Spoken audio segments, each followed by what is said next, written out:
Branding, and Strategic Communication. My name is Adiga Alvin Winia, founder of the Coalition for a Brighter Earth. Excited to welcome you to another session. Building up from last week's session, which focused on climate foundations and understanding climate science and leadership, we are building a capacity to understand, influence, and shape narratives.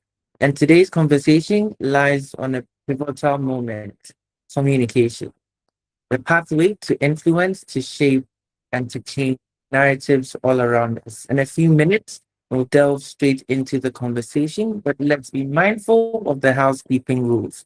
Do well to introduce yourself in the chat by sharing only your first name and the country you are joining us from.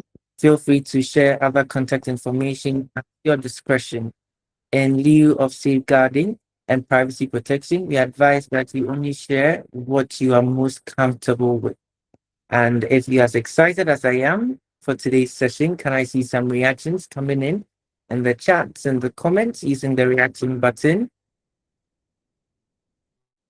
Yes, let's keep them coming. Let's keep them coming. Today's session is going to be really engaging, really insightful, and we hope that at the end of the session, you'd actually start putting into practice the knowledge you gained in the previous session and this session as well. Following our structured communication pathway, we will share in the chat the link to ask questions for today. It will also be compiled, collated, and shared with our facilitators so that they can respond to it. For those whose questions are unable to get answered during this live call, we will share with the facilitators and revert back with the written resource for your perusal. For last week's sessions, questions, they have been shared with the speakers. And by close of this week, you would all have access to all their responses and get to know what they are saying based on the questions you ask.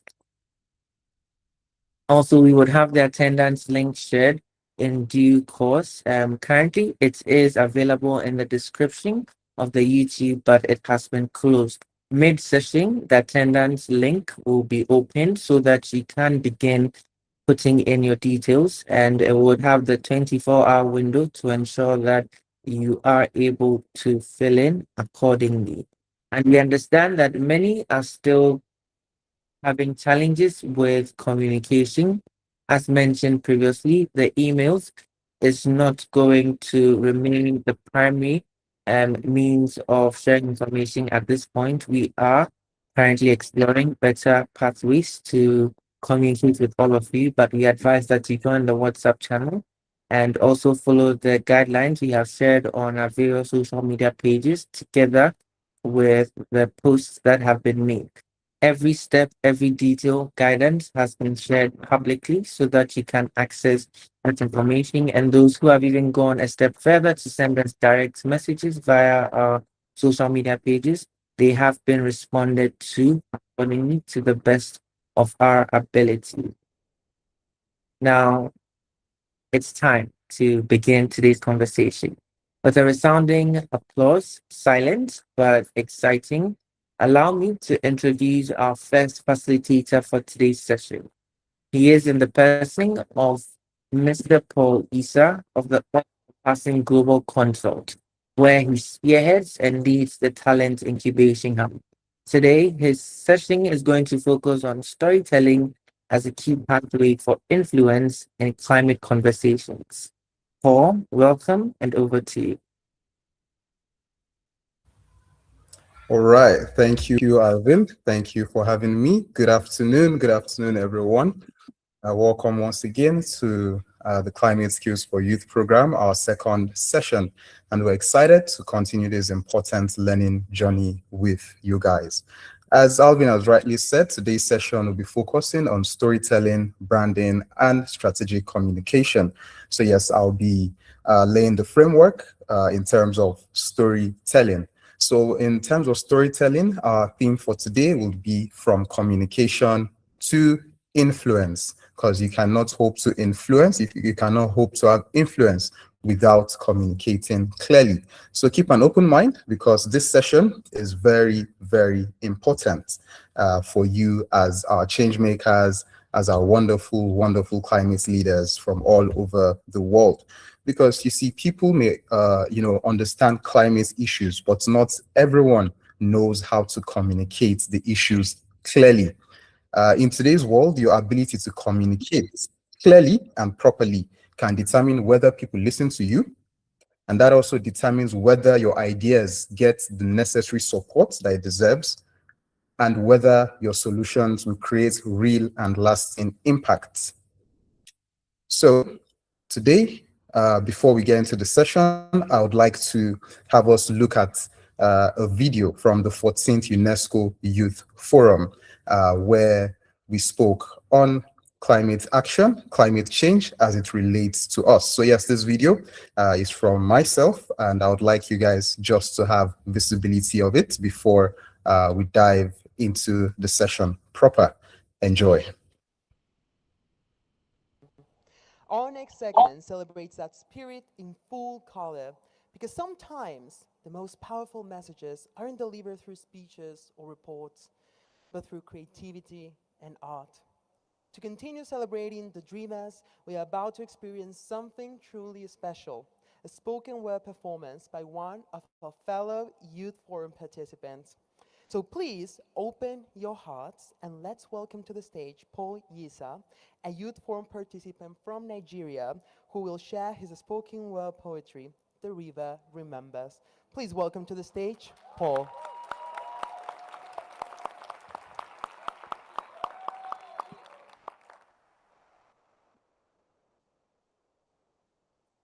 We were ferried across the river by a man already deep in his age. Baba Saleh, whose arms still moved with the quiet sage strength of people who've carried everything without needing to prove anything. He paddled us from Gakban to Chewuya, the boat breathing softly under our feet. And I, small, buzzing with thoughts I didn't know how to hold, sat in the hollowed belly of the boat, trying not to rock it, trying not to listen to the voice that whispered, just rock it just once. The river shimmered like oil in the sun, and Baba said nothing, as if words would disturb something older than sound. On both banks, the world held its breath. Forest on one side, desert on the other, two lungs of a single body. I remember skimming my hand across the water, ripples blooming under my touch like curious echoes, until his voice broke the silence. Remove your hand. Crocodiles and worse things about, things that find toddlers tasty. I laughed, heart pounding. Just as we skirted the riverbank, I leaped into the water and ran uphill to the smell of firewood and home, searching for my mother to tell her everything, the things I saw and the ones I imagined. But my hometown floods every year. The water comes and takes what it will.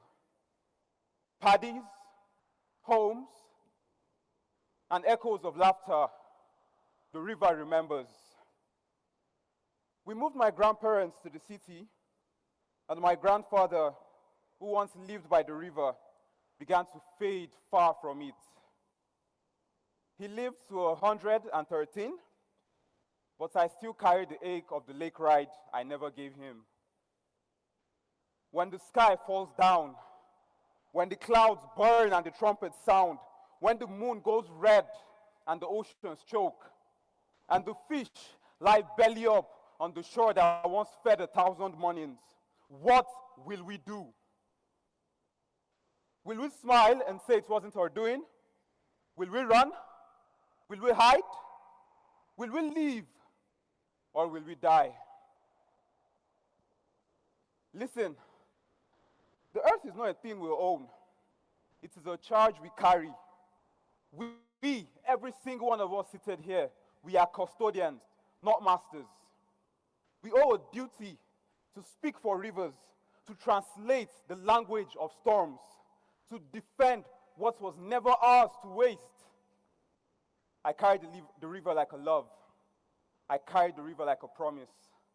I carry it like work. When the clouds fall, let our children say we chose to build. Let them say we loved well. Get ready, citizens of Earth. The vision is getting clearer by the day. Thank you.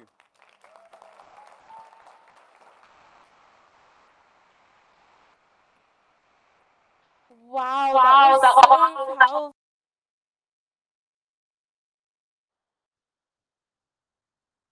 Okay, okay, okay.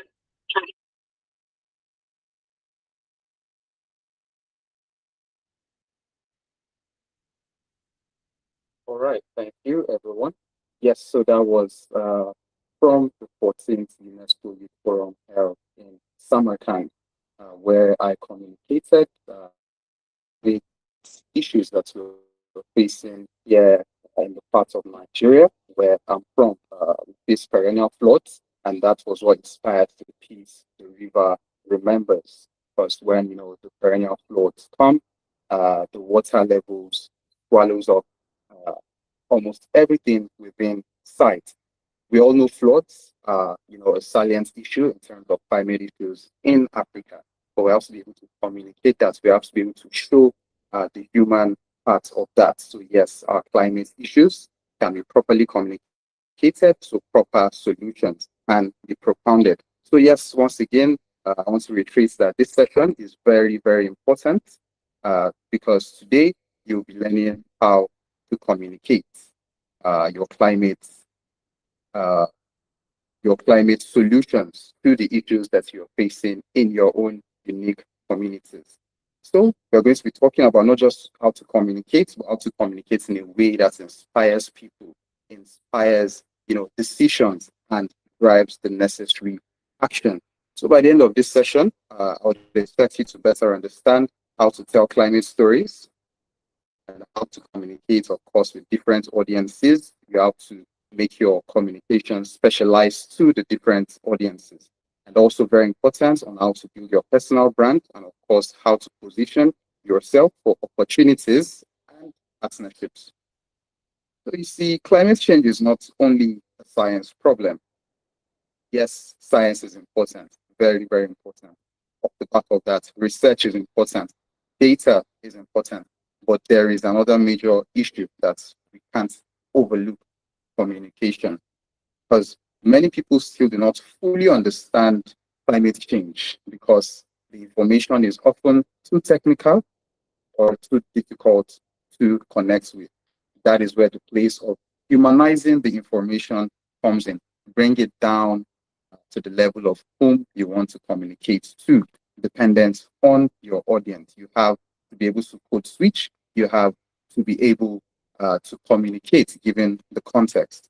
Because sometimes people may hear all this information, oh, we are throwing around the fancy words, climate change, climate action, emissions, greenhouse gases. But if they do not feel connected to it personally, it will create a communication problem. It creates a perception problem, a trust problem. If people do not understand those issues clearly, they are less likely to act. So if we want the necessary climate action to take place within our communities, communication matters, because good communication helps to understand the problem. It helps people to connect emotionally, and it helps to take action. So as climate leaders, I would like to admonish everyone, your role is not only to know climate issues. It's good to have the knowledge, to have the visibility, but your role as a climate leader is to be able to look at these issues and explain them clearly and meaningfully while providing the necessary solutions.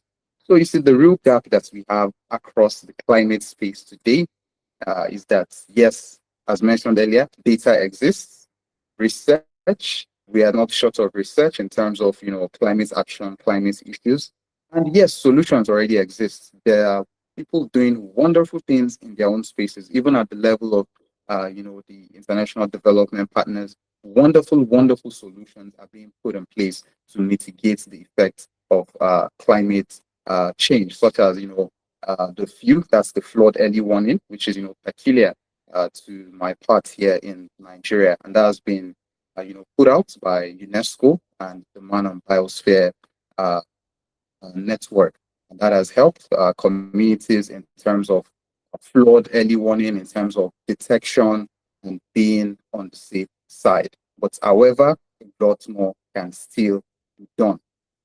And that is why I'm pleased to know that, yes, there are smart people working on climate solutions every day. We have all of you here. We have you here learning, coming into a community where you can get the necessary tools, the necessary connections, the necessary knowledge to, put together your own climate solutions to solve the issues that, you have seen in your communities.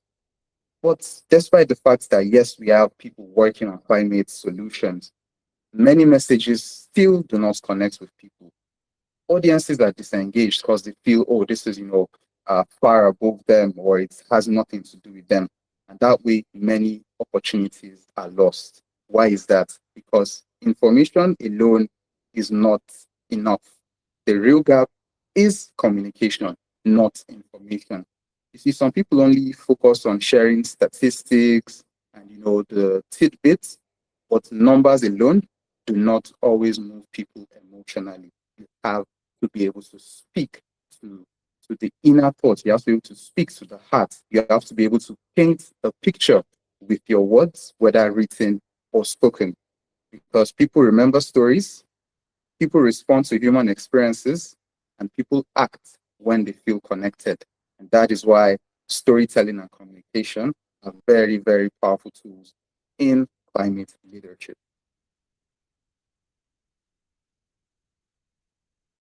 So as we go on, I would just like to admonish everyone to have the mindset that you are not just, here to understand climate issues. You're also here to learn how to communicate, not just to communicate, to influence climate action, and not just that, also to mobilize. Many people may think climate leadership is about only understanding the environmental issues, but I want to say no.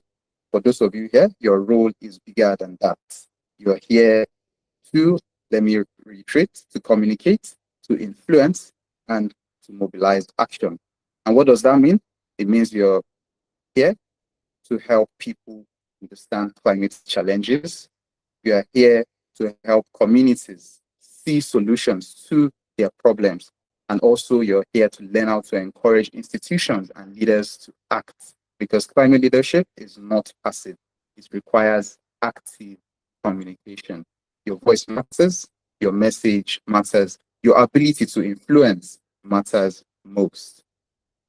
So, next, let's dive into what climate storytelling is all about.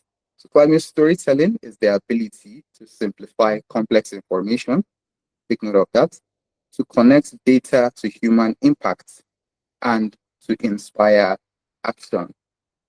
You need to know how to simplify difficult information.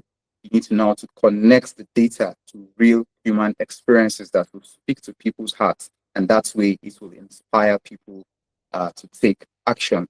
You see, many climate discussions fail because they are too technical. But when we bring in storytelling in the place of climate communication, it helps people to connect emotionally.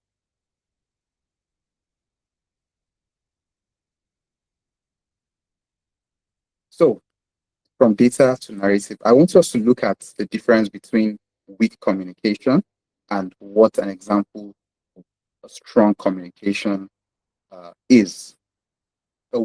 An example of a weak communication would be, oh, global emissions are rising. Big whoop. We know that. We hear that every day. Yes, global emissions are rising. What happens off the back of that? Why is that? What is the solution to that? How does that affect me that I'm in, Guateng, or I'm in Singapore, or wherever I am in the world? How does that affect me? That is why you need to be able to frame that. So an example, if you want to reframe this in a way that, will make the communication much stronger, you could look at it from an aspect of, oh yes, rising emissions are increasing extreme weather, also affecting jobs, food security, and communities. So yes, that way we understand the urgency of what the rising emissions brings forth to us as the people of the world. This way, your audience now knows, oh yes, this is why it matters. This is why rising emissions matter. These are who are affected by it, and what the impacts of the rising emissions, looks like. And that is how climate leaders should communicate. Always connect climate issues to real life. Because people connect much faster when they understand how climate change affects their daily lives, how it affects their jobs, their health, food, water, education, and general daily living. So it is very, very important to bring that down and connect it to real life issues. So, what is the structure of a story? When you're telling a story, you're trying to pass across a message. Yes. And every strong message must answer number one, what is the problem that you're trying to solve? You have to clearly explain the issue. And two, why does it matter? You have to help people understand why they should care, because they will not do the work for you. You're the one that has identified the gap, you've identified the issue. And if you want others to know that, yes, this issue is a big issue and we need to, put our hands together, have a collective effort to mitigate these issues, you need to help people to understand why they should care. And the third will be who is affected. You need to show the human side of things, the human impact. Let's always keep that in mind. We can have the data, we can have the technical know-how, we can have all the research, but we need to show the human side of things. You always need to bring it down to the people's level where it can resonate. And the fourth would be, now, what is the solution you're trying to provide? Don't only focus on the problems, but hope and direction. Because it's easy to look at problems. It is easy to identify problems. But what sets you apart is when you look at a problem and you can see the clear solution to that. And not just seeing the solution, you can also, bring the solution to life so you can offer hope and direction as, a way of mitigating that problem. And number five is what action is needed. Okay, we've identified the problem. We know why it matters. We've seen who it's affected or who is going to be affected by this problem. We preferred a solution. Now, what action is needed? You need to tell people what they can do next. They need to be clear on that. For instance, to combat deforestation, you need to make it clear to maybe rural communities that, oh, you need to plant trees. It's good, you plant trees every square meter or thereabout. You need to make that clear to them that, oh, okay, we've shown you what the effects of deforestation is causing, what it would be in the long term, how it would affect your community, your children unborn, and now what action is needed. That is the most important part, taking action. And in your story, when you're telling a story, your audience matters. You need to be very, very aware of that because different audiences require different messaging. For instance, for policymakers, you may need more structure, evidence, and data, of course. When you're speaking to communities, you want to disseminate information to communities. You need to focus on their realities, on the practical and local realities that these communities face every day. How is it relevant? What you are communicating, how is it relevant to the said community?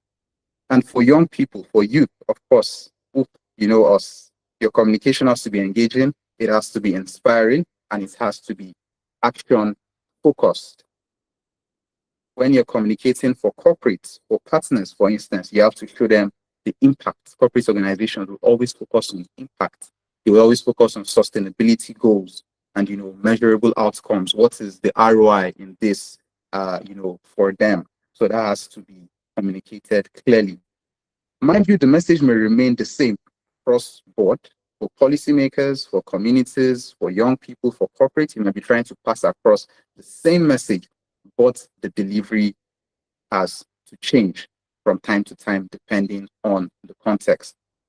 Strong communicators will know how to adapt their communication without changing purpose. Have that at the back of your mind.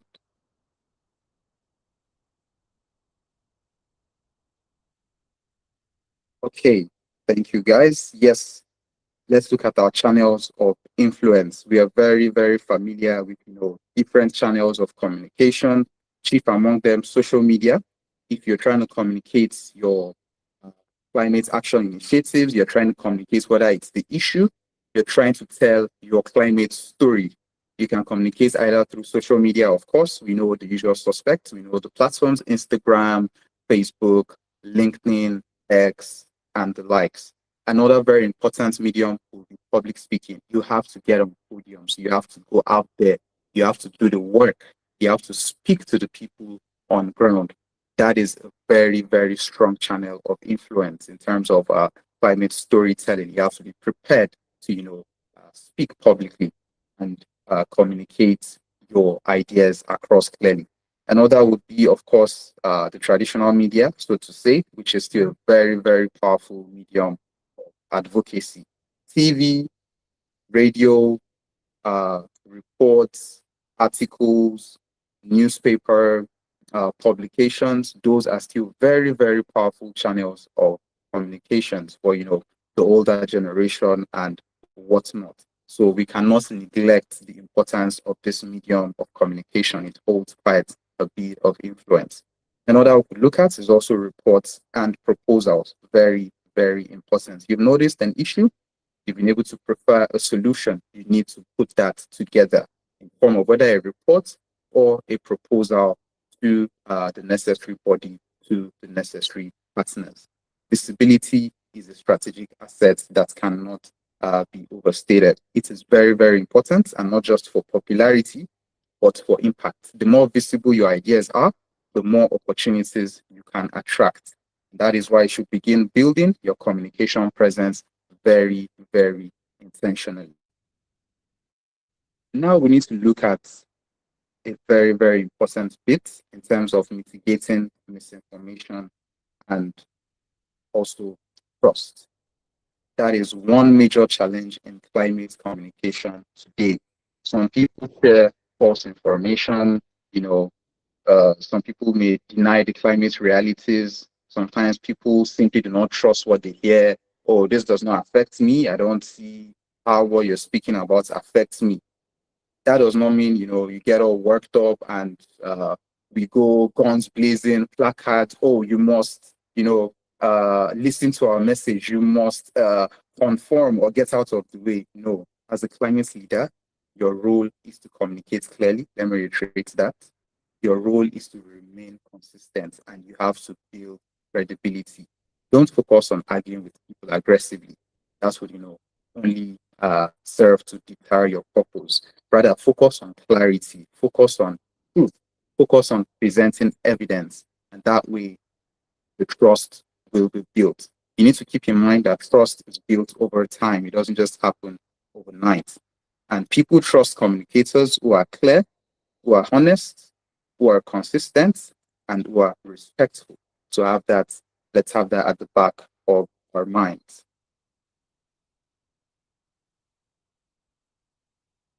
So when you're communicating effectively, the base of that is your personal brand.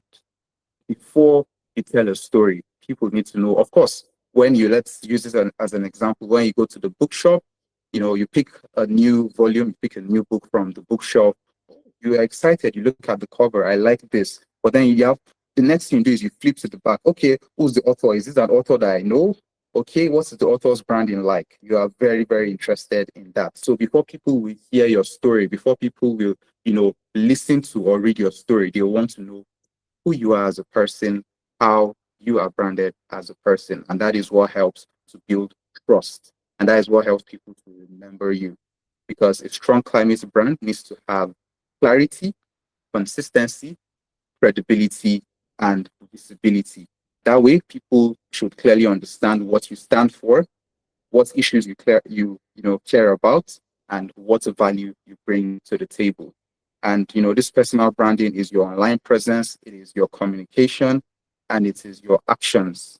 And all of this should align together, to an all-encompass success, permit me to say. And when you have your brand together, when you have yourself together in terms of your personal branding, you need to also position for visibility. That is very, very important. The importance of that cannot be overstated. To be visible, you need to share insights consistently. You need to engage in conversations. You need to publish structured ideas. You need to show your work because visibility attracts opportunity. I would like to use Alvin Adigao as an example of this, in terms of his climate storytelling and communication. We were on the flight together a few months back, and I noticed Alvin taking videos, taking evidence of, the plastic waste on airplanes. And that alone opened my eye to, how massive an issue that is. Imagine how many flights daily all across the world. Imagine how much, food, refreshments are served with, plastic items that would otherwise be presented in a better eco-friendly way. So he didn't just, look at that. He didn't just look at the issue and relax or complain about it. He took pictures, he took videos, he had evidence, and then we engaged in a conversation. And off the back of that, he published, a structured article that really spoke about this issue and broke it down. And I'm sure we'll be sharing that with you off the back of this session as one of your reading materials. So once again, visibility is very, very important because it attracts partnerships, it attracts speaking opportunities, collaboration, funding. Very, very important if you're to get some of your initiatives off the ground. And of course, leadership opportunities. Do not wait until you become perfect before sharing your work. Don't do that. Start where you are. That is my one advice to you. Grow consistently. You'll be surprised at how much growth you can see once you start where you are and you take it from there. So, want to look at quickly a public speaking framework. If you're speaking in public, the dynamic of that is different to maybe when you're writing or when you're making a video, maybe for social media. When you're speaking in public, every message needs to be structured, of course. And as climate leaders, many of us in this room, many of us will end up speaking in, meetings, during presentations, on panels, of course, and within our own, local communities. So public speaking is a very, very important, skill, a very important climate and leadership skill to have. First, in terms of the structure of what your framework and when you're speaking publicly would be, if you have this five at the back of your mind, it will help you to organize your thoughts and to communicate effectively. First, you need to set the context. Introduce the topic. Let people know what you're talking about. The next step would be to state the problem. You need to explain the issue, not just state the problem. You need to explain the issue and explain it in clear terms. And then step three will be to provide insight. That will be sharing, evidence or your level of understanding on this particular issue. And next will be to prefer your solution. You need to present practical ideas that prefer, a practical solution to this problem that you framed. And very important should be to always end with a call to action. Tell people what should happen next. You don't just leave things in the air. You don't leave it, uh, just open-ended. You need to tell them, okay, off the back of this issue, off the back of identifying that, oh yes, annual flooding is a very big issue in our community and it's causing erosion.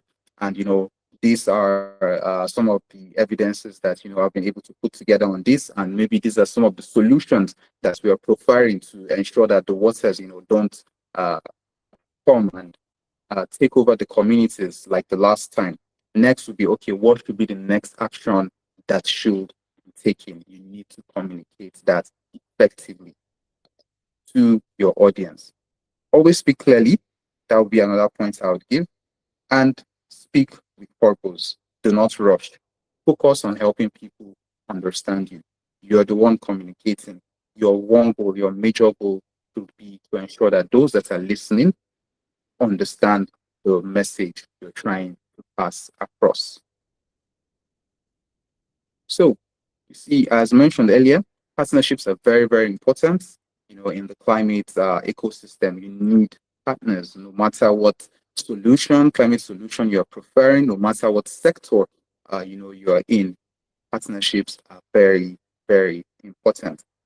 And strong communication is one thing that I can tell you for a fact will help you to attract partnership opportunities, because many organizations are there in terms of climate issues. They are there to solve these issues, to prefer solutions, to empower the youths, young people in communities that are preferring solutions to some of these climate issues. They have the mandate, they have the funding, they just need to meet you. And once you can explain the problems clearly, once you can present structured solutions, and you can demonstrate measurable impacts, that unlocks the door, because good communication unlocks funding, it unlocks partnerships, I would also add mentorships, and more importantly, it unlocks growth opportunities. Many opportunities are not lost because people lack ideas. Opportunities are lost because the ideas may not have been communicated clearly. So as climate leaders, we need to learn how to communicate our work professionally and confidently. Very, very important. So I'll reiterate that as climate leaders, we need to learn how to communicate our work professionally and confidently. That is what gets you into the doors with some of the necessary partners that you may need on your climate initiatives.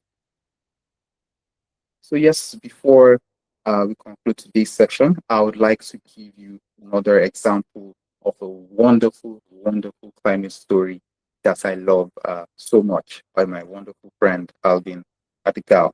So let's have a look at this piece.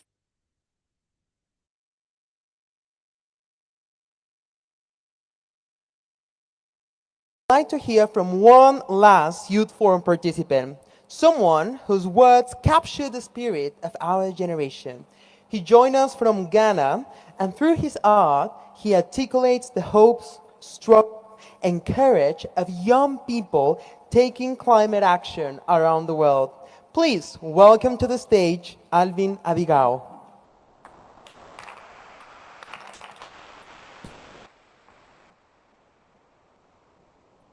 Once upon a planet that spanned too fast, we lost our rhythm, our roots, our rest.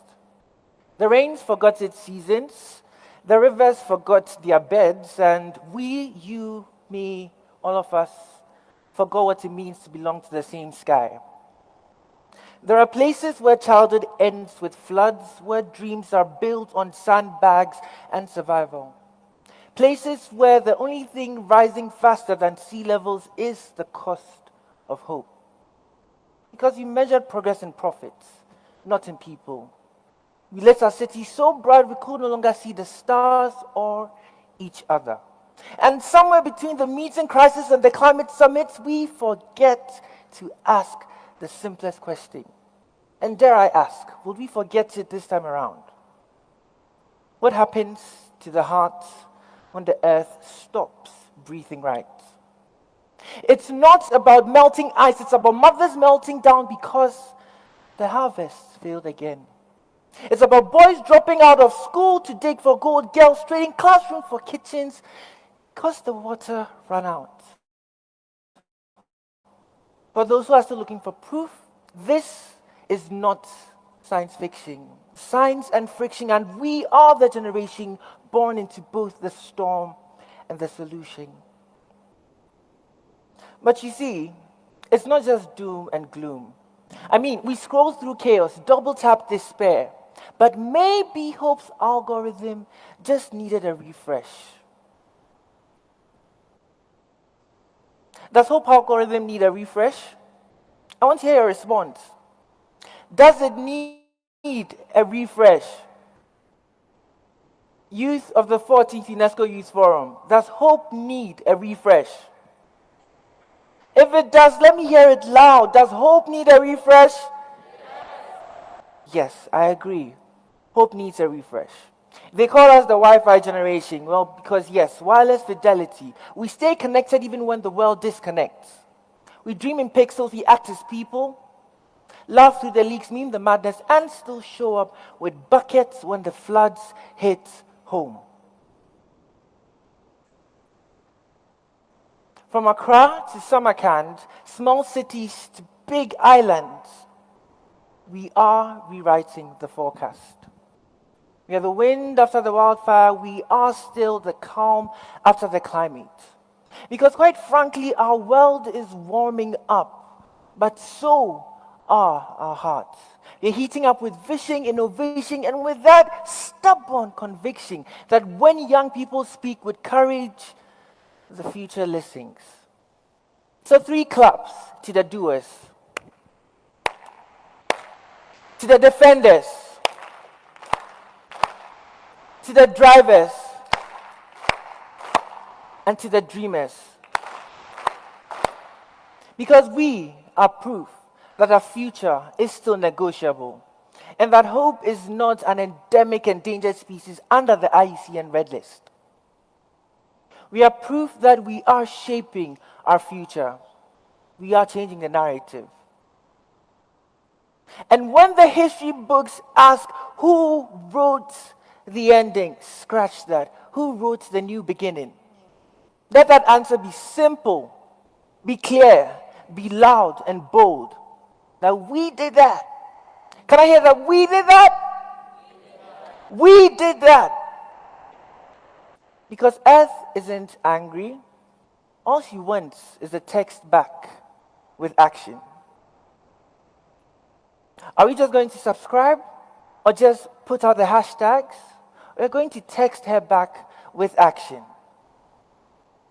My name is Adigal Alvin Wenia. It has been my pleasure to share with you the voice of our generation.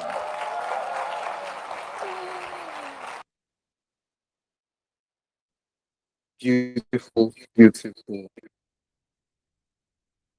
Like I said, I love that so, so much. It always resonates. Please keep the reactions going. I'm loving it. Keep the reactions going. So you see, based on the framework that we've spoken about today, we can see from Alvin's presentation at the 14th UNESCO Youth Forum, we saw the structure of how he communicated clearly. He sets the context. He spoke about the problem. He gave insight into the problem, how it affects us from Accra down to Samarkand, how, it's a collective issue that, affects us in one way or the other, however, differently. But fundamentally, at the core, it is still the same issue around climate. And then he offered, a solution to the house, and he gave a wonderful and resounding call to action. So yes, have that as a framework. Next time you're finding yourselves on that podium, next time you find yourself in that room, in that presentation, always have the 2 videos from today at the back of your mind. You can also go, our pages will be shared. You can also go on Alvin's LinkedIn or Instagram or mine, and this will be available. At the back of this session, yes, the links to the videos will be shared, so you can have that. So just to reiterate, Alvin spoke clearly, he spoke with purpose.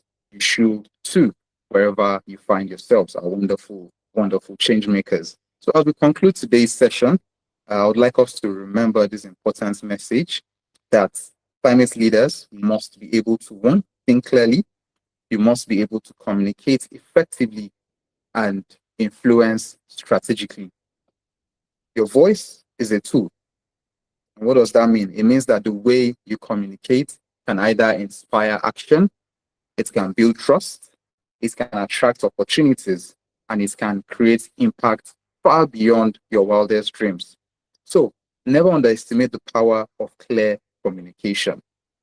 Many climate solutions are failed today because people do not understand them properly, not because they were not timely or they were not necessary, but because there was no understanding.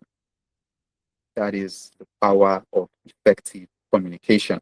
So I would like to admonish you all today to continue developing your voice, continue developing your structure, develop your confidence and your ability to connect with people. It will take you far, far above your wildest dreams in your climate journey. Your clarity is your advantage. Make use of that. Thank you, everyone.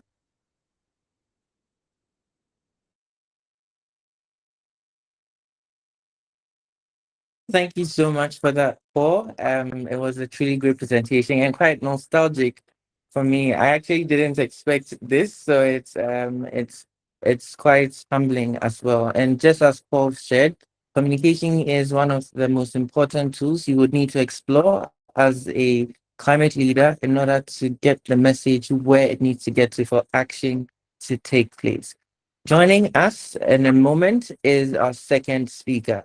As we said, this session is focusing on storytelling, also on strategic communication and branding, because as climate leaders, you need to know how to share the message and how to better position yourself as well.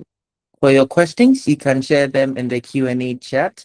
At the appropriate time, we will invite all the speakers and facilitators to respond to them. And the ones that don't get responses on this call, we will share with the facilitators and revert back with a written resource for you. With a resounding applause, help me welcome our second facilitator for the day in the person of Mr. Michael Kelvin Ajube. He is a brand strategist, designer, content curator, and overall multimedia specialist. Kelvin, if you can hear me, you can see me. Over to you. Yeah. Hi, everyone. Am I audible? Yes, you are. All right, sure.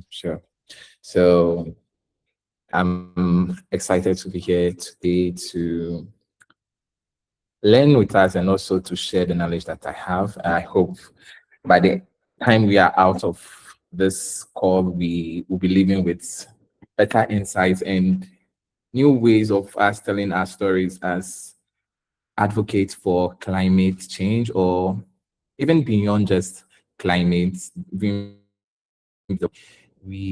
do into other areas of our life. So yeah, I really want us to be very engaging. I hope we could allow our people to speak so that we have an interactive session, but I think there's some restrictions. So, but I'll still manage to go along with it. So yeah, so I'll be speaking on branding and strategic communication for climate action.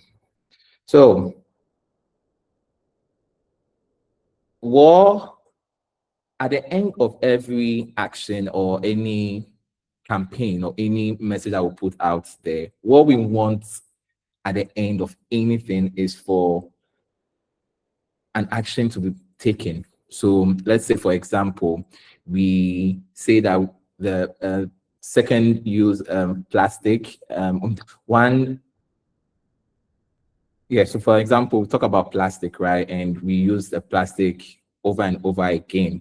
We encourage stuff like that, right? Second use.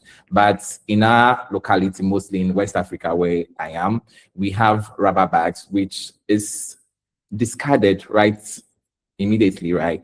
And when that happens, we realize that the place becomes filthy and all the effects of that, which we all know, is what we now face, right? So at the end of any campaign that talks about plastic waste and stuff like that, we want that people should find better ways of handling plastic, or if not using it at all. So in the end of every communication, we need an action to take place.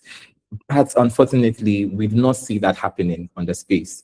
And we just becomes like talk for some people, but the people at the grassroots and the people that are supposed to be taking this action do not really hear it or they do not really relate to it. So that becomes the problem that is being faced by the world of, I mean, climate actors or advocates. So the importance of effective branding and communication. Effective branding and strategic communication are very important in influencing public perception.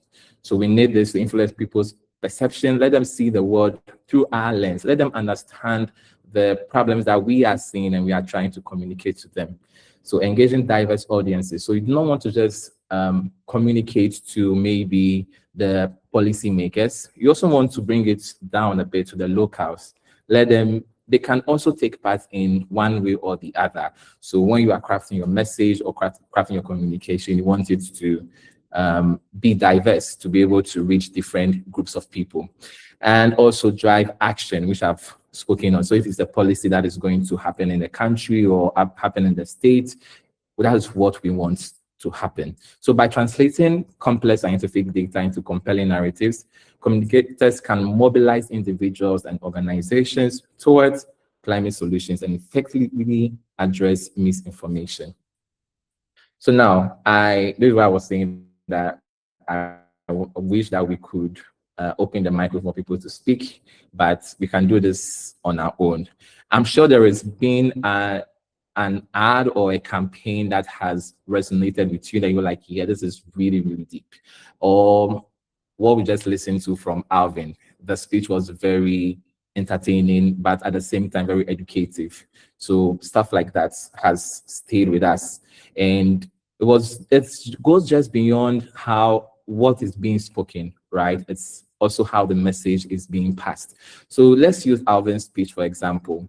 Anyone could have said what he said, right? But not everyone could have animated it the way he did, engaging the audience, making a memorable speech that when people even leave, years later, they still resonate with it and they still hear. Mind you, not everyone that you will always approach or always meet at events or at places like this that are really passionate or really care about climate action or care about the environment. Most often than not, most of the time, you're going to meet people who are just very casual about it and then they are indifferent. So you want to be able to now communicate to them effectively in a way that they will see that there is a problem. They will see that they also have a role to play. And then you're not just speaking to people who are like you, but you're also recruiting people to also be carers or also be passionate about the environment. So, So I'm going to play a video for us to watch. It's an ad or a campaign about plastic waste. So let's enjoy.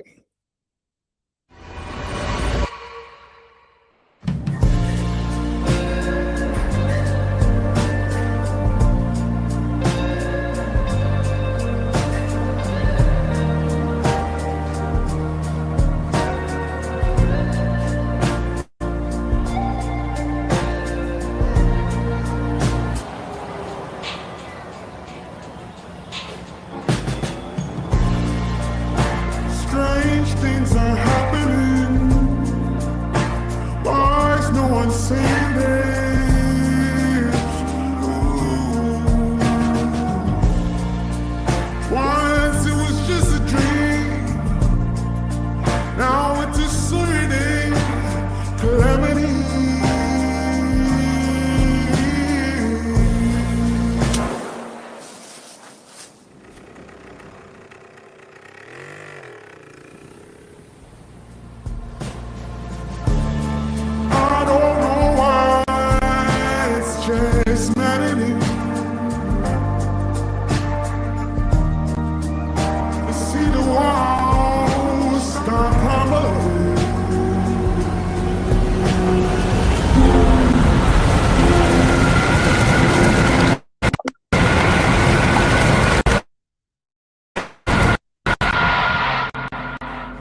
So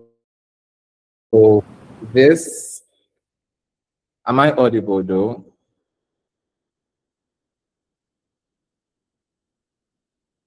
Yes, you are. We can hear you loud and clear. Sure. So the ad we just watched is obviously about plastic waste, right?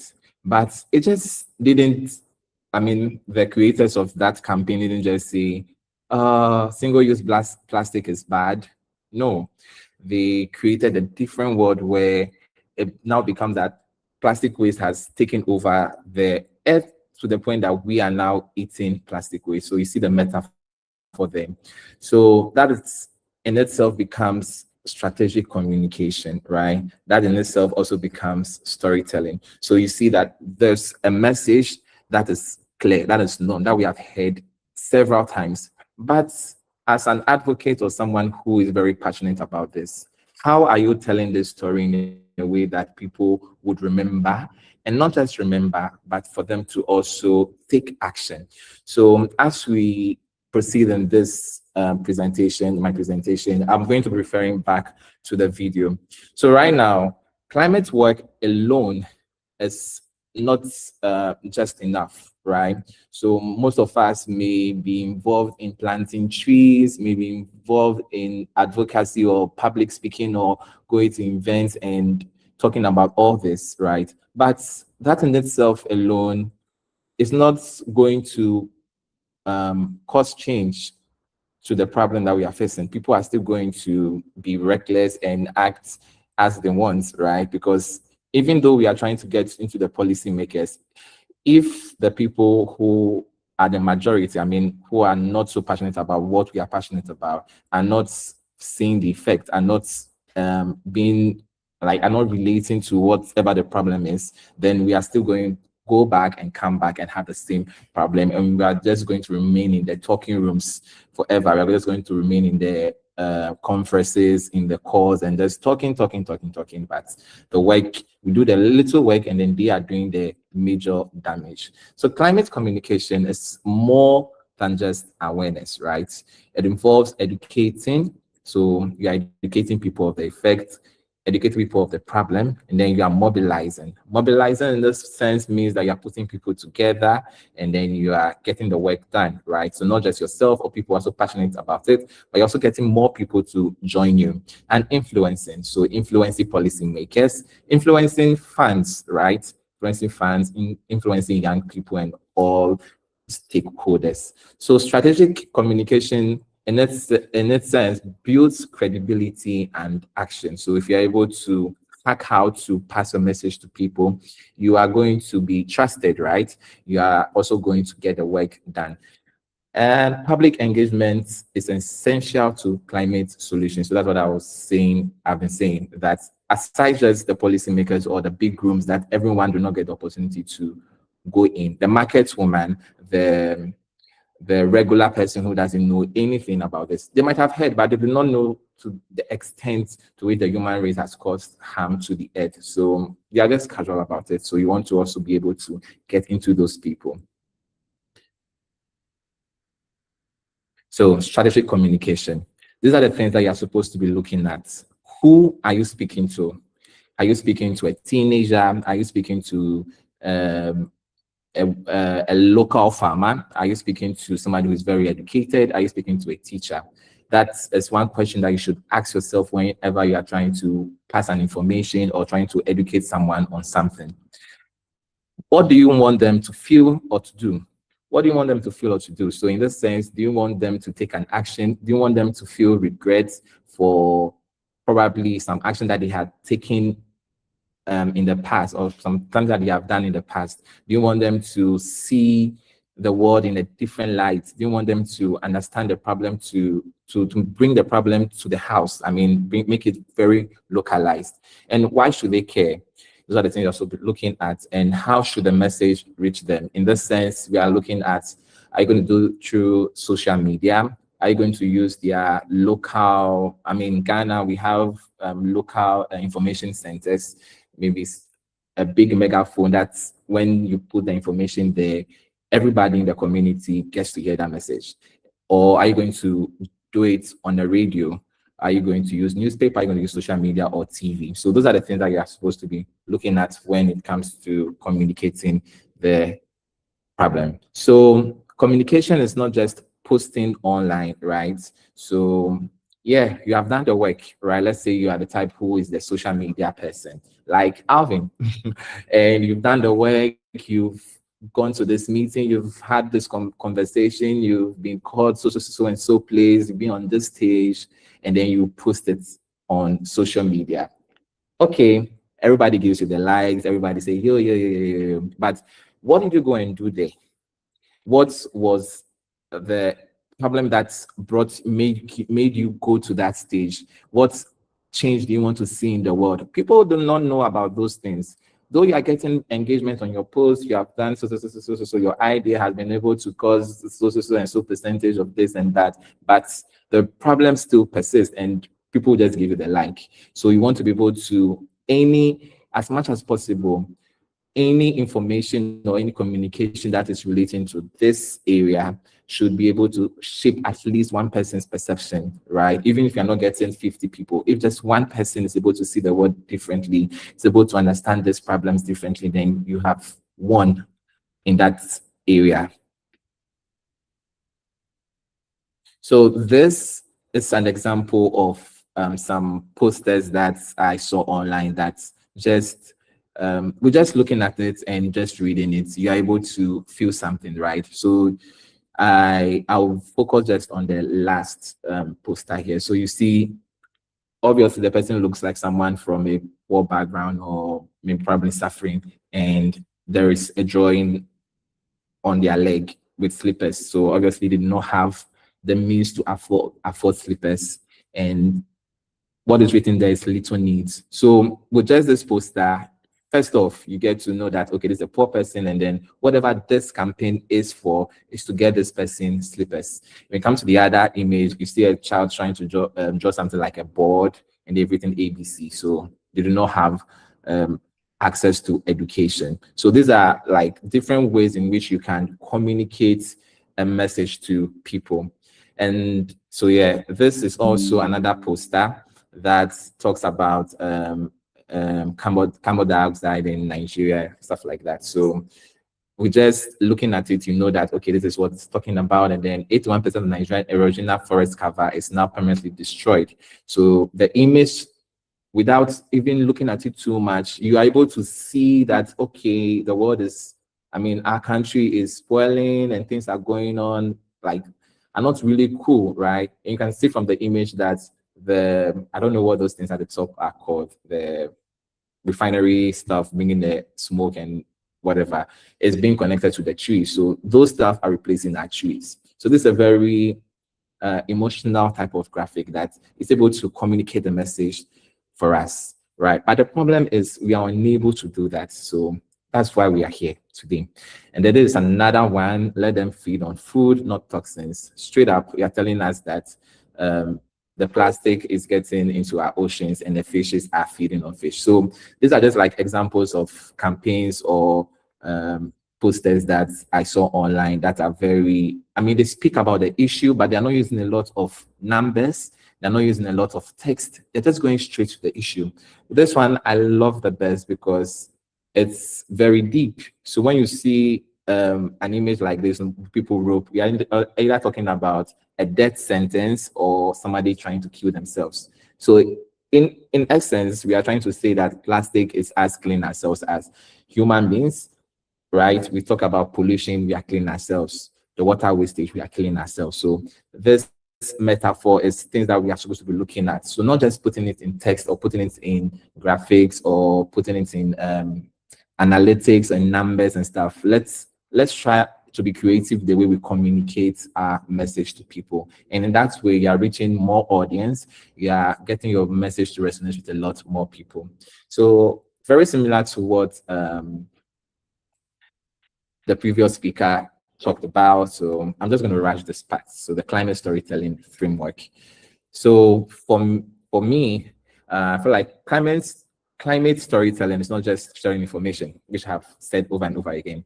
It's translating these climate realities into human experiences people can emotionally connect with. So when you look at this poster, for example, people can easily resonate with it, right? And it just brings the conversation from the high levels down to the grassroots. So yeah. So people may forget statistics, but they remember people, they remember emotions, and then they remember experiences, especially. So you can put the numbers there that 98% of the ozone layer is depleted. Okay, the next moment the person has forgotten. But if you show how this depletion is affecting real people, if you show how this depletion is breaking homes, is destroying homes, making people unable to eat well, depriving young people from school and stuff like that, then you're now bringing it into their emotions, right? And if you can find it, if it's something that has an experience that people can even insert themselves into, then you have even one bigger, right? So first off, you have to start with a human. So people connect to people before they can connect to the issues. So instead of saying rising sea levels are affecting coastal regions, we can say that a fisherman in Adam is a place in Ghana, can no longer predict the tides that once sustained his livelihood. So right now you have brought it home. You have made it very local. You are not using big languages that people cannot understand, right? And so the key insight from this is that human first storytelling creates emotional entry points. So when you base your story on a human being, when you place it on, I mean, it could happen to you. When people understand that it could happen to me, then they try to take it a little bit more serious, right? If they are far away from it. Honestly, if the typhoons or whatever, the floods that happen outside of Africa, right, it's happening, I just watch, right, because I know that possibility of stuff like that happening in where I live is very, very low or almost impossible. So I do not have to worry. But if I was staying closer to those areas, I would be worrying. I would be trying to, find a place to put to relocate to until whatever the floods or the earthquake or whatever disaster it is over. So this is what this is trying to tell us, that you make your communication very local. You make it feel very personal, so that people can also feel like, yeah, I can relate to this, right? And then the next one is to show the real impact. So explain how climate issues affect livelihoods, health, safety, education, and yeah. So your story becomes more powerful when people can see themselves in them. That's what I said in the previous points. So make it visual.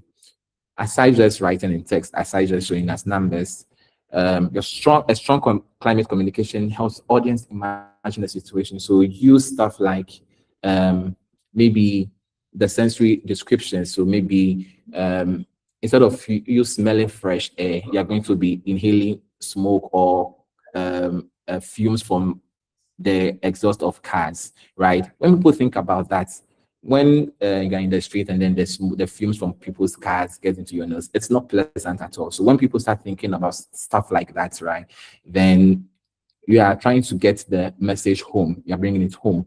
Documentary visuals, you do before, after comparison. So you could, maybe if it's a river, you could say that this is how this river looked like 50 years ago, and this is how it looks like now due to illegal mining, right? That is an issue that we're having in Ghana. And people are able to understand it. People are able to say, oh, this is really, really crazy, right? And then instead of abstract language, you just create a mental picture for them so people can actually understand the situation better. So connect local to global. This is help audience understand that this is not happening somewhere else, right? So you could, even recently in Ghana, the sun or the weather has been so hot, people are complaining every day. So you see that because of our cutting down of trees and stuff like that, there is so much heat, right? Flooding is changing transportation. Because of flooding, people cannot even go to vacation locations, right? Because that whole area is flooded, and because of our own actions, right? Rising food prices linked to climate shift. So people are seeing themselves in these problems, they can relate better. So one thing you also want to understand is that you want to stay away from doom storytelling. You don't want to say that, oh, the world is going to crash the next 5 days if we don't stop doing this and that. You don't want your message to always be scaring people, right? Because nobody wants that. You want to be credible. You want to create credibility. You want to create a lasting personal brand, right? So if your brand is all about, oh, the world is gonna die, like so emotional, you're going crazy and all that, you may end up losing more people. So if you create fear without giving them hope, right, you are going to create emotional shutdown. So you are going to get people going to reply to you emotionally. So the type of emotion that you're using to pass on this message, people are also going to respond to you that what you are saying is a blatant lie. You are not doing your research well, you're not doing this, that you're just causing fear. You don't want to. So when stuff like that keeps happening, you are beginning to spoil your brand and beginning to destroy your message. So strong climate stories should be able to balance urgency. So you want people to be able to take the matter serious, but you don't want to make them feel like there is no hope at all. Balance humanity, balance possibility, balance action. So the framework that you want to use is that you create the problem, right? You state the problem. So I'll give a problem. Probably the problem here is that people are cutting down mangroves at the coastal areas of Ghana. I'm sorry if I'm using Ghana so much. That's where I can relate to. But I'm sure this matters is relatable to most people from different parts. Yeah, so I'm using this because I actually made an ad for this particular problem. It was a radio. So the means they used to pass this message was a radio. So it was like a voiceover kind of like acting thing. So I made a script for this. So there was a problem, right?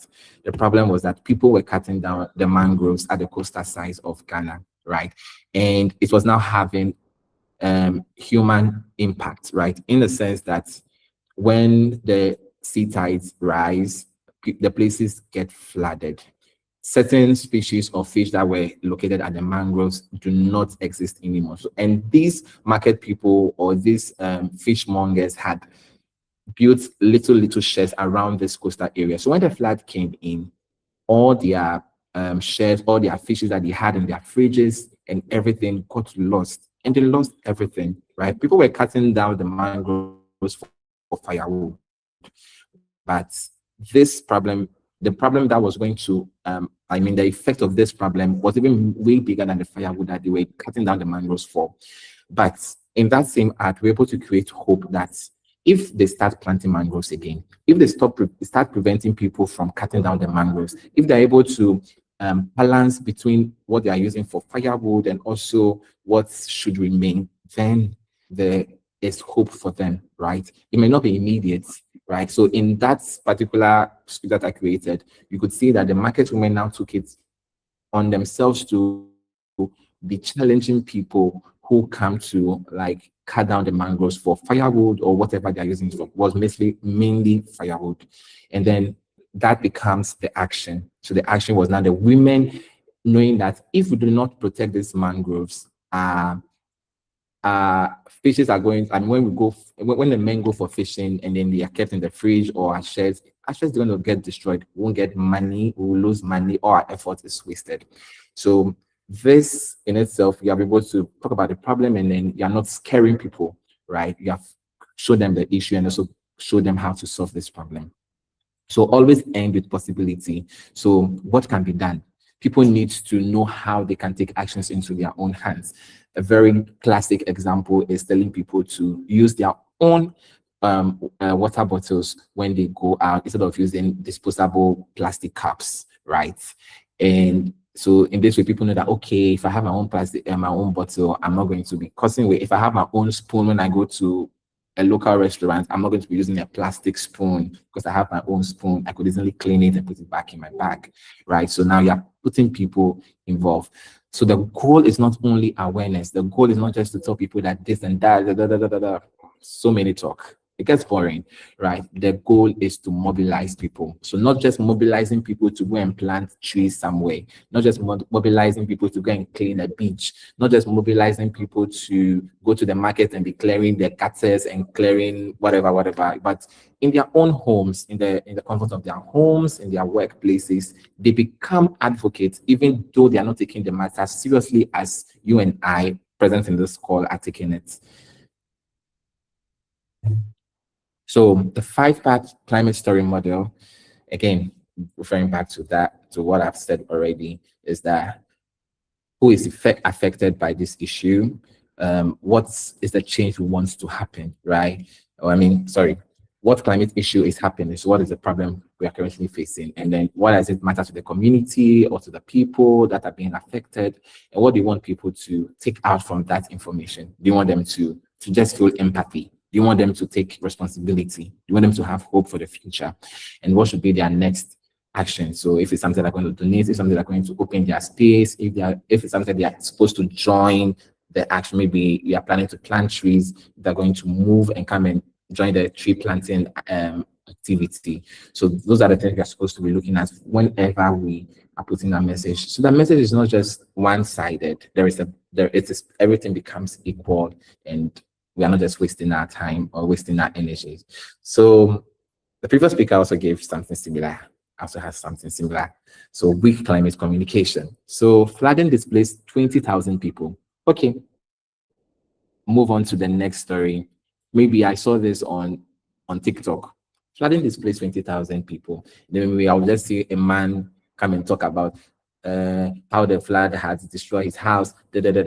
Talks, move on. I just scroll. I mean, if I'm not really passionate about climate issues, I just scroll and move on to maybe people dancing. And then I'll watch that one. I'll take action. I'll comment. But most of it are not when climate action post or people who are passionate about these issues post on social media, there is less engagement because people do not care about that particular issue. So now, how we can make this flooding displacing 20,000 people message better? So after years of repeated flooding, a mother in northern Ghana now keeps her children awake during heavy rain because she fears the water entering their home at night. So why this is a better story is that it's human-centered, right? We have given character. There is a mother, there are children. And it is emotional because they're staying up awake.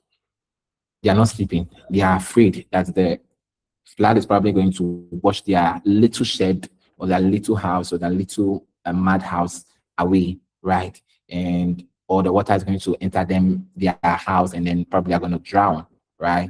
It is very specific, right? That it is heavy rains, which is causing the fear. It is visual because people are now like imagining it as they say, and then they're able to put themselves in the shoes of this mother. They're able to put themselves in the shoes of the children, right? And it's memorable. It's straight to the point. It's memorable. It's something that anybody can just move on. So, flood displaced 20,000 people, correct? But what is the effect of this flood? How is it affecting people? What is the you understand? So we want to make our stories clearer. You want to make it as simple as possible. Because in essence, people do not really care. That is it. People do not really care. So that's where simplifying complex information comes in. So you want to avoid using jargons. You don't want to use words that somebody who is not in the climate space or is not very educated will not understand. Like talk about carbon emissions, or there's a particular word I'm looking for anyways. So you want to use relatable language, something that people want to break it as simple as possible. So connect climate issues to everyday life, right? Connect it to everyday life. So let's say probably if we continue pouring waste in this gutter, the gutter is going to get choked. When it rains, there's going to be flooding, and this flood is going to affect this and that, going to stop people from going to work, but the road is blocked and all that. People are in their homes. There is no productivity. Work is delayed. No school, no food, stuff like that, right? You want to use visuals and analogies. You want to make people think about it. So, for example, we have carbon emissions, which instead of saying carbon emissions, you could say pollution trapping heat in our atmosphere. We can even make this even simpler. I don't want to go into that. So instead of saying food insecurity, the market woman does not understand what is food insecurity. The conductor of your bus or the bus driver or the gate man does not understand what is food insecurity. So you say families are struggling to afford daily meals, which is the truth. People are actually struggling to afford their daily meals, and we can relate it to the climate change and stuff like that, right? So instead of saying food insecurity, you say families are struggling, and in that way you are able to tell your message, right? You don't want to always sound intelligent, always sound smart. So if you are smart, why don't you go and preach this message to the fellow smart people? You understand? But they are not even the majority. You want to bring the issue home. Yeah, so these different audiences you could look at. So policymakers, youth audiences, local communities, donors, media, and your online audience. So when you are crafting your message, you want to be able to craft them in a way that you are passing it like you are getting to them, getting to the right people, use the right languages for the right people. I don't want to really go into this. I mean, I think I've seen a lot already. Yeah. So I'll just move from this. So yeah, personal branding and credibility. Your personal brand is not just a logo. Yeah, most of us, when we first talk about personal brand, oh, I need a logo, I need a brand, I need brand colors, I need this, I need that. It goes just beyond your logo. So after your logo, what next? Who are you? So we talk about your reputation. What are you known for? Your identity and your emotional association to people, and then how they attach this to your work. So a strong climate advocacy brand, right, helps people to trust you, that you know the work that you are doing, you know what you are talking about. You want them to remember you. You are doing this, you are doing that. So when they see this, issue, or when they hear about a particular issue, they quickly think about you. You want them to understand your values, right? You want to understand what you stand for, and then connect with your mission. I want to be able to reduce the plastic waste in Accra by 50%, right? Your mission is clear. Everybody understand this is your mission. And then you are making content, you are posting on social media, things that are, the work that you are doing, and they're talking about the problem. So your mission is clear on social media. So you don't want to be the person that, today I'm talking about waste in the beaches. Tomorrow I'm talking about oil in the river or in the ocean. Tomorrow I'm talking about people cutting down the trees. I mean, these are all connected issues, but the moment you start doing that, you are unable to keep people for a long period of time. So make your mission clear, this and that. You could actually branch to those areas, but find where you feel like you are more passionate about, and then make that your driving. If you're able to move that and able to get the audience, get the attention of people, then you'll be able to now move to other areas and even move to a bigger audience beyond what you have. And then you can even use it as a way to even get your funding, right? Because it is clear what you are talking about. So personal branding, credibility, your personal brand development. So posting on social media and stuff like that, who you are, how you speak. I mean, all the points from the previous point in public speaking. So I want to say that aside standing on stages, standing in conferences, giving speeches like Alvin and the likes, I want you to understand that public speaking, thankfully, to social media doesn't end on stages or big platforms. Your social media platform could be your public speaking stage, right? Simple as setting a camera to yourself and just talking to it. You are doing public speaking. I understand that not everybody has the good public speaking skills. That is where practice comes in, right? Go to YouTube, watch a lot of speakers, right? Watch them speak, listen to how they move, listen to how they engage the audience, right? And then you're able to now articulate that way. Not everybody, that's how I said that everybody can have the same story or the same message, word for word, but not everybody will be able to pass that message to get people to be feeling an emotion, to get people to take action. That's because you're not a great public speaking. So it's important to take time to learn public speaking. Public speaking is a very difficult thing to learn, but the moment you're able to get it, then you're able to move beyond where you are just standing. You're able to impact people more. And understand that, again, public speaking is not just on the big stages. Social media has given us opportunities to have our own stages. So let your social media platform be your public speaking space. Let people hear your message, let people hear your story. So the framework here basically is to be passionate, be genuinely passionate and interested in what we are talking about, the message you want to pass out, and let people see it from your own perspective, right? Aside just reading what is found on online, apart from just reading what people are talking in the news or talking on social media, people also want to hear how you think, right? In that way, you're able to get to more people. You're being able to get to funders because they understand that, okay, if I give you this amount of money, you think this way. I know how you think. So if I give you this amount of money to run a project on so and so, you'll be able to execute because I have seen how you think and it is in the right direction. So let your perspective always, or as much as possible, also come in. Let us know what you think. Don't just come and dump figures on us, dump problems on us. Let us also know how you think and then be consistent with it. Something that I'm personally struggling with. Consistency. I mean, you can start well, and when you are not always consistent, people will start losing trust in you. So you want to gain their trust by remaining consistent with your message. And consistency, I want to say, is not just about the amount of work or posting every day, right? You want to be consistent in your quality, right? You want to be consistent in the quality of the message that you are passing.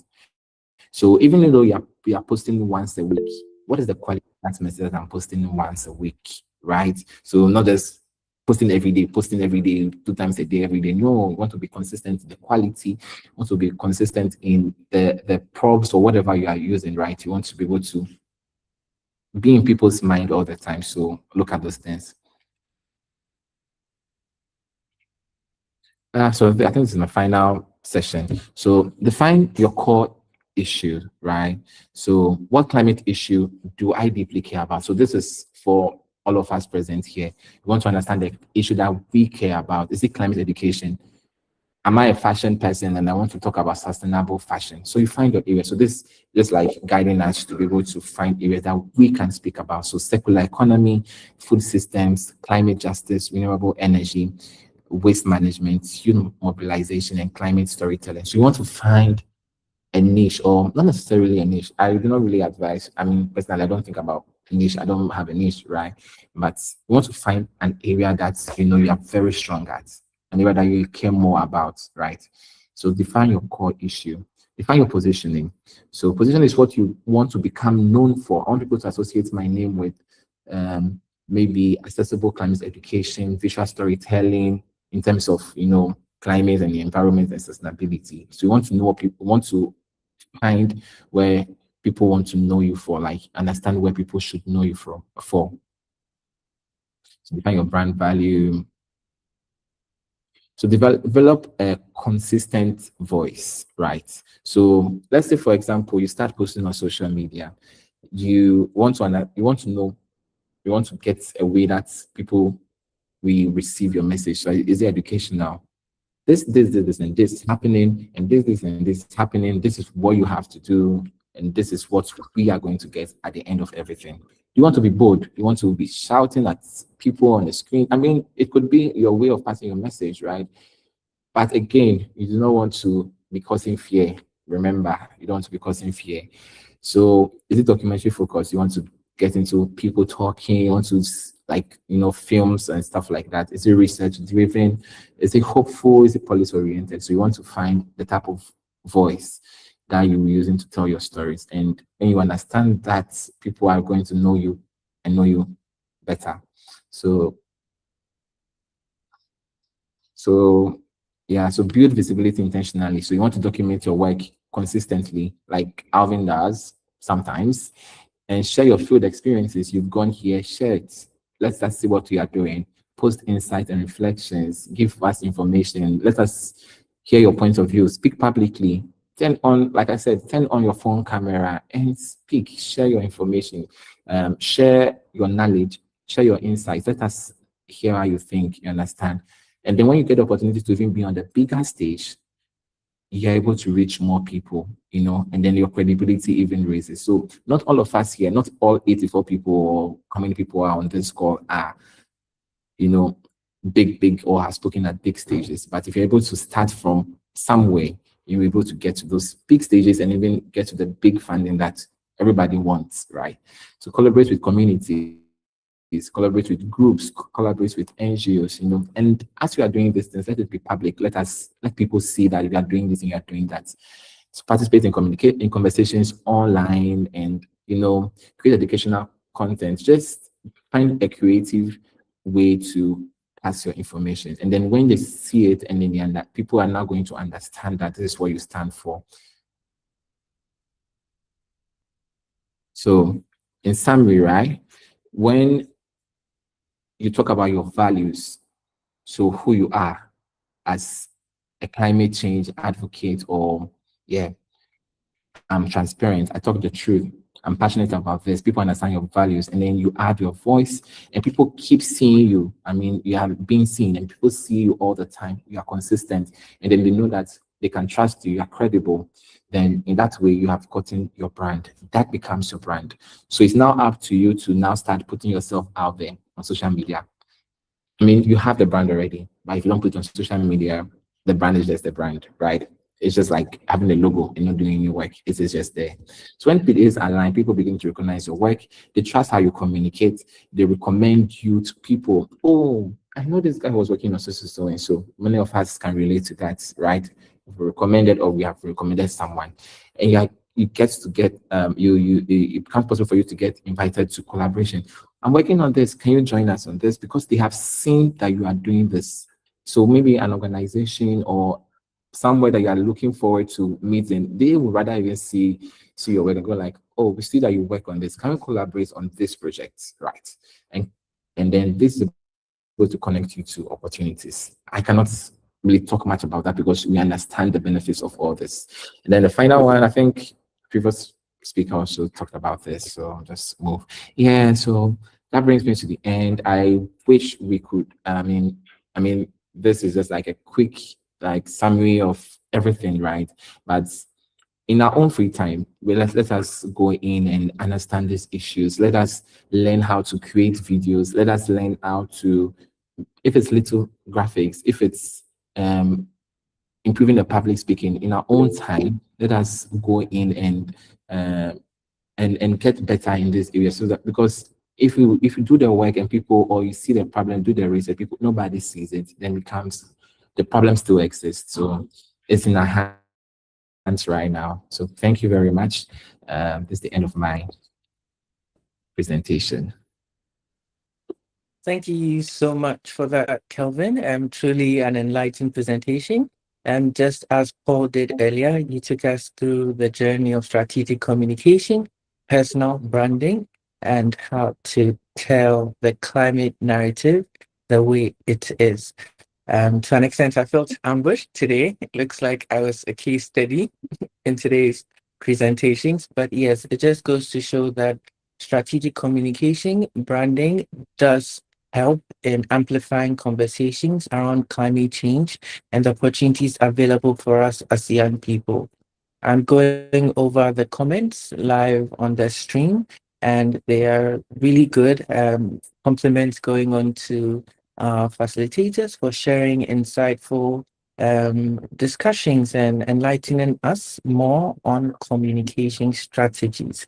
We have a few questions coming in. I would, in a minute, go and share with our facilitators, but this is your chance to also share in the chat the Q&As, questions you may have specifically, and you can point out a speaker you would want to address this question.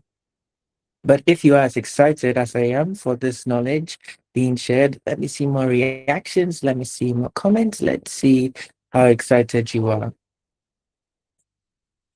You also want to mention that the attendance link is in the YouTube description. It would also be shared in the chat so that you can directly fill it out there. Remember, after 24 hours, the link will be rendered inactive. And this would also add into the final evaluation to ensure that you get the Climate Skills for Youth program certificate. So to my first question.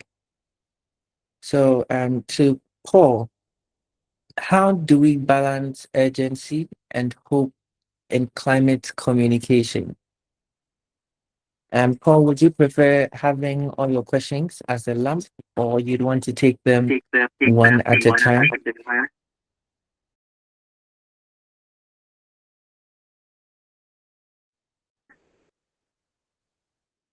So let's have all the questions first. Great. So the first question is, how do we balance urgency and hope in climate communication?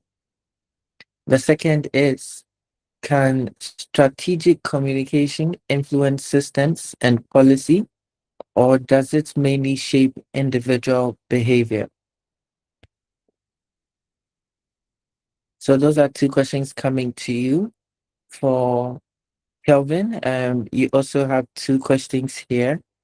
The first is, if narratives shape systems, how can young people intentionally design climate narratives that inspire long-term societal change?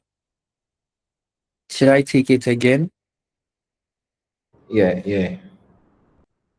If narratives shape systems, how can young people intentionally design climate narratives that inspire long-term societal change?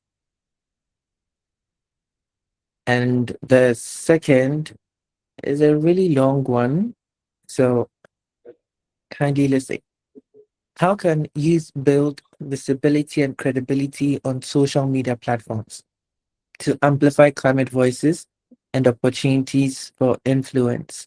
And how do they develop confidence in using these platforms to consistently show up and show their perspective?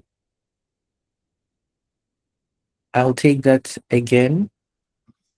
How can youth build visibility and credibility on social media platforms to amplify climate voices and opportunities for influence? And how do they develop confidence in using these platforms to consistently show up and share their perspective? So there are more questions, but in order to ensure we are timely in our delivery, the remaining questions will be shared with the speakers and shared as a written resource to all of us once we receive their responses. So Paul, would like to hear your responses.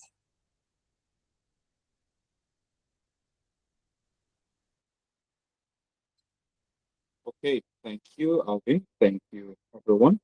Uh, can you just give a brief recap of the first question? How do you balance hope? And let me just have that. Okay, so the first question is, how do we balance the urgency and hope in climate communications?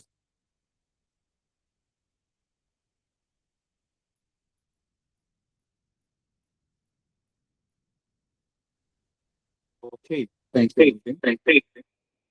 So to that, I would say you need to be discerning. Yes, the issues are urgent, but like Kelvin has said during his presentation, if you're always about doom and gloom, that will discourage, people. So however urgent, the climate needs, however urgent the issues are, the element of hope always needs to be there. So have that at the back of your mind to the person who asks this question. Yes, the issue is urgent. Yes, the time is now. But you do not want to discourage others. You don't want to have too much of fear mongering in your messaging.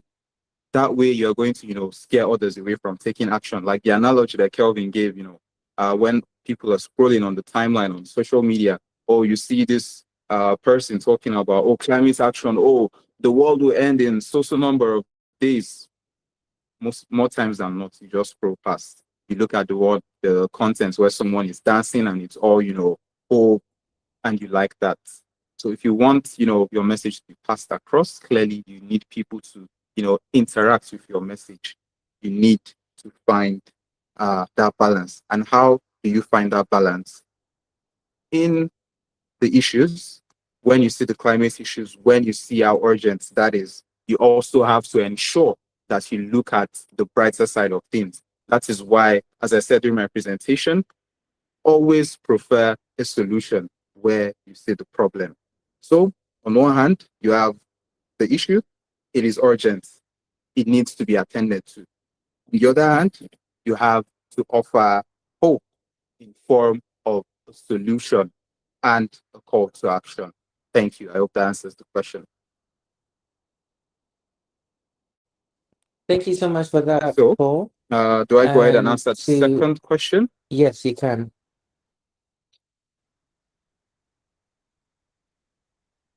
Do I repeat the question or you're fine? Okay.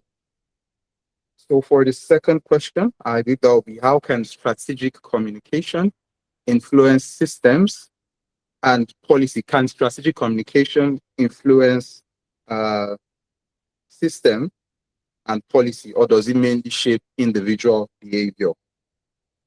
Yes. I would say both. And this leads us back to, context. Context is very, very important. Your messaging has to be specialized for the specific audience whom the message is going to. The message you're sending to the grassroots communities is not the same message that you'll be trying to pass across to development partners. Okay, so at that level, you're trying to influence systems. You're trying to let them know, these are the issues on ground. These are the solutions that we're trying to prefer in our own local communities. The way you communicate in that scenario to a development partner or a partner organization will be very, very different to the way you communicate to your grassroots community. So yes, strategic communication is very powerful, and yes, it can influence systems. I can tell you for a fact, it can influence policy. One thing I'm very big on advocating for is storytelling in policy spaces.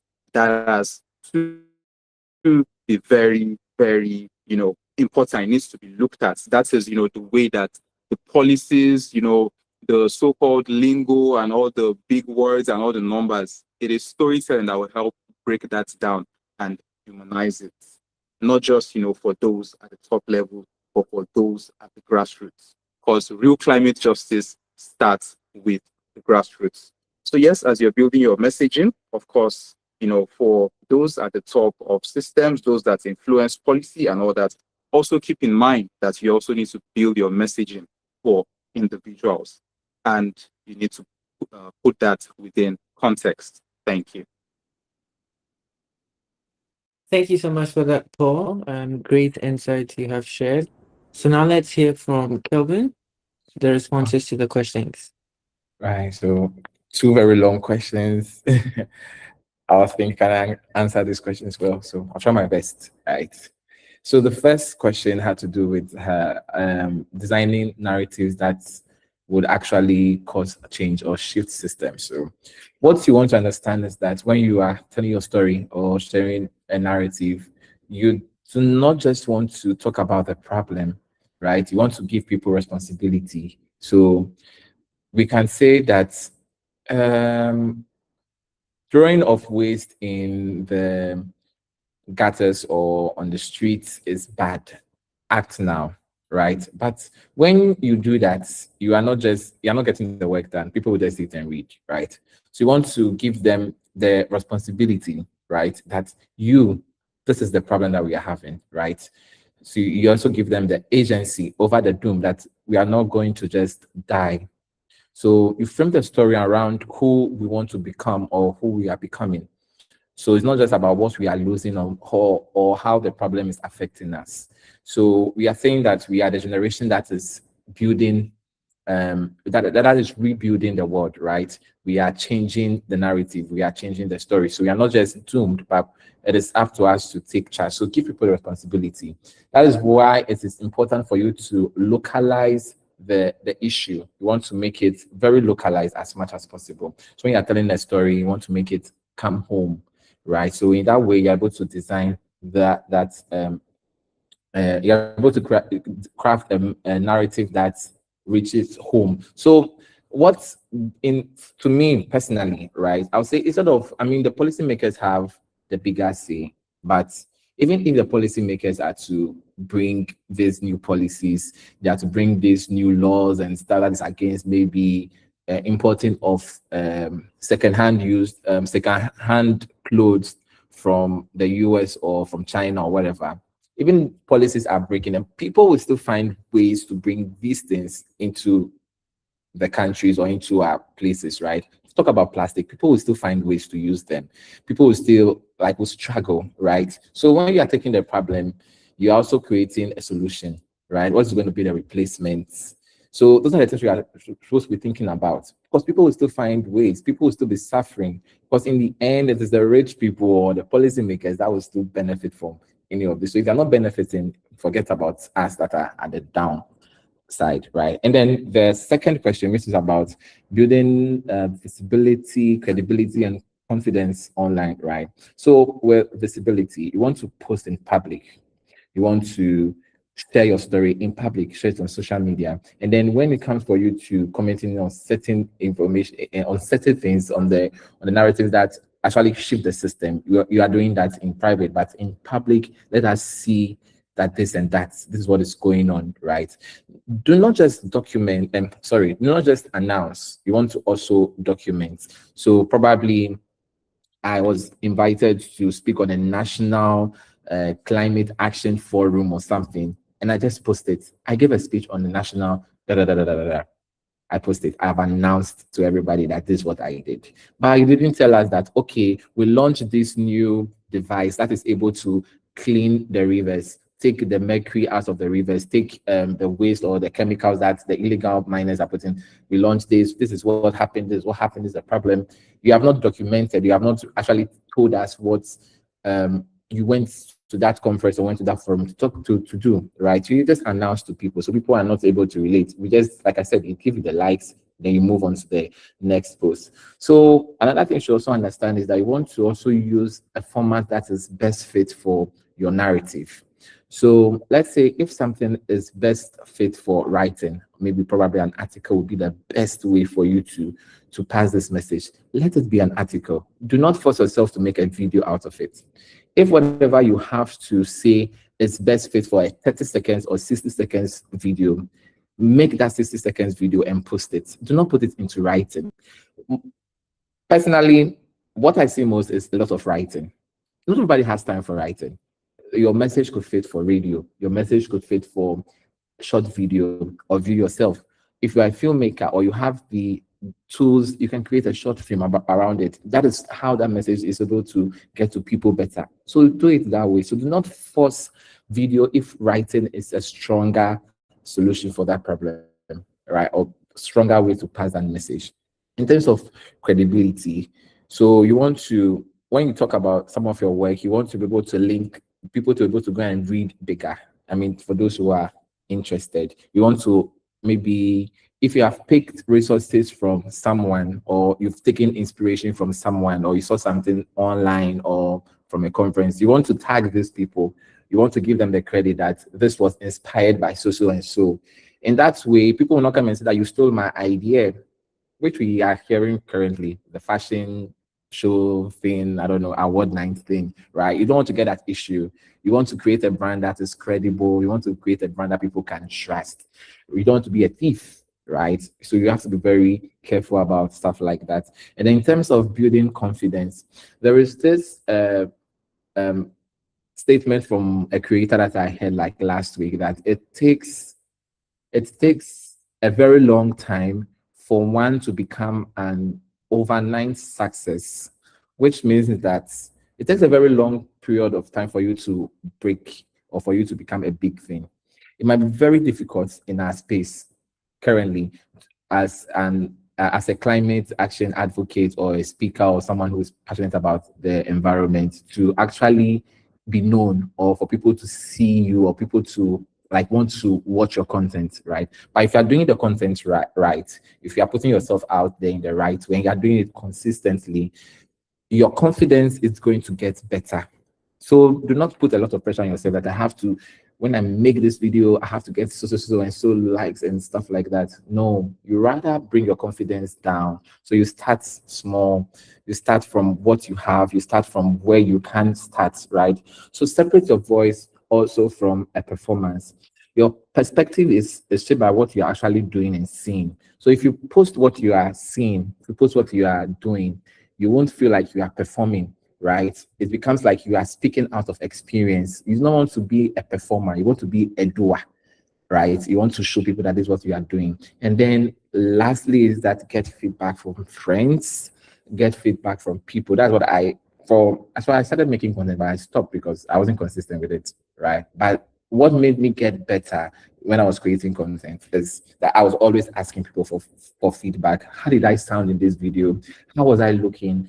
I mean, some people will try to talk you down, but like if you know what you really want, you go to the right people for the right feedback, and then you're able to put all of this into the content you're making. You continue, remain consistent, and then one day you become an overnight success, but people didn't know that you've done a lot of work at the background. So these are my answers to the two questions.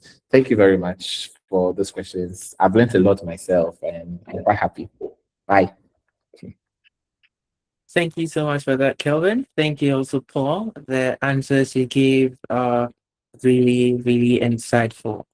So thank you, everyone. Thank you, our speakers, for making time of your busy schedules to join us on today's session. Just to reiterate that the materials used for today's presentation will be shared in the description of the YouTube stream together with necessary information accompanying it. It would also be shared in the WhatsApp channel. So if you are not yet a member of the channel, do well to visit our Instagram and LinkedIn and get access to the WhatsApp channel for information in that regard. Let's also be mindful that moving forward, we are going to have an assessment that would influence the dissemination of a certificate. So do well to follow the sessions through, not just the attendance links, but understand so that you can get to receive a certificate at the end.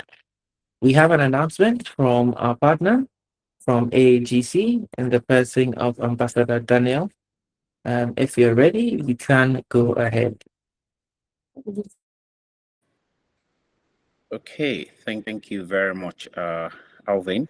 This is a very wonderful session, and I'm super proud of, the fact that we've had a bunch of young people being super conscious about the changes in the world of now and the impact in the world of tomorrow. So just to take us back one step, last week, we looked at leadership and climate change, and we know that the future of climate action depends on leaders who understand the complexity, who understand how to navigate the systems, who understand how to build solutions and how to deliver results. And we know that the journey starts here. It starts from having this conversation. We also know that the journey doesn't stop at having conversations. We want these young ones to have the access to self-develop themselves. And before I go into the announcements, we've granted access to those that had applied for the Executive Leadership Development Program under the Talent Incubation Hub. We made the announcement. We know that it's a very unique opportunity for people to equip themselves with what they need, the necessary skills to have some of these conversations. So at the back of last week, what I would do, apart from going through, the application process and going through the self-learning process, I would also want to take a practical action, which is around identifying maybe just one issue, climate issue in my country. Then I try to map the solution, identify the stakeholders, and define where leadership is missing. And I want to encourage everybody to also do the same. maybe as part of the links that will be sent out, we can collate some of this information, because that would also help us with some of the conversations that we're having with some of the development partners to support you at country level. We just don't want this to be a conversation. We want actions at the back of this program. And today, we know we've spoken well about, climate solutions and the power of communication. Climate solutions do not scale without communication. We know this.